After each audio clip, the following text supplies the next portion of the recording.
ধর্ষণ দেশে কিছুদিন হলো ধর্ষণ একদম বেড়েই চলতেছে। ফেসবুকে ঢুকলে, ইউটিউবে ঢুকলে সবসময় দেখি ধর্ষণ, খুন, মারামারি এগুলো চলতেই আছে। এই ধর্ষণের শেষ কোথায়? গতকালকে যে ভিডিওটা ভাইরাল হয়ে ছড়িয়ে পড়ছে এটা হচ্ছে কুমিল্লায় মুরাদনগরের একটা ঘটনা। তো একটা প্রবাসী হিন্দুর লোকের স্ত্রীর ঘরে একটা লোক ধর্ষণ করতে ঢুকে পড়ছে দরজা ভেঙে। তো কথা হচ্ছে ভাই, ধর্ষণ করতে যে লোকটা ধরছে জনগণ তারে আটকাইছে, গ্রামের লোকজন তারে আটকায় রাখছে। তো আটকায় রাখছে, এটা কিন্তু অবশ্যই ভালো কাজ করছে। কিন্তু এর মাঝেও কিন্তু জনগণ একটা ভুল করছে। তো যে লোকটা ধর্ষণ করছে তার ভিডিও কিন্তু আজ পর্যন্ত কিন্তু পাওয়া যায় নাই। আর যে মহিলাটা ধর্ষিত হয়েছে তার ভিডিও কিন্তু কালকে থেকে ভাইরাল।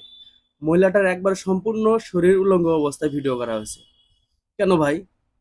জায়গায় যে দর্শক ছিল, দর্শকের কি ভিডিও করা যেত না? নাকি দর্শক কোনো রাজনৈতিক নেতা, তার ক্ষমতাশীল লোক, এই জন্য তার ভিডিও করতে পারেন নাই আপনারা?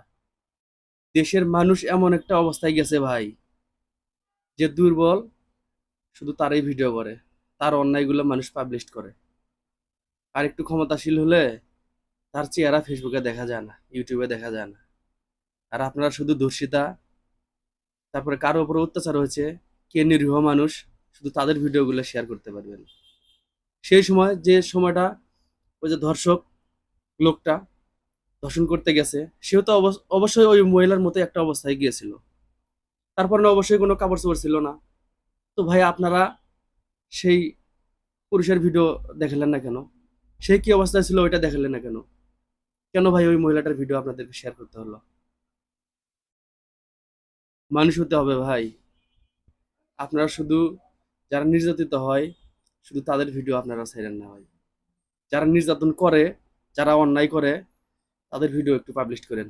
তাদের চেহারাটা একটু সবার সামনে দেখেন ভাই।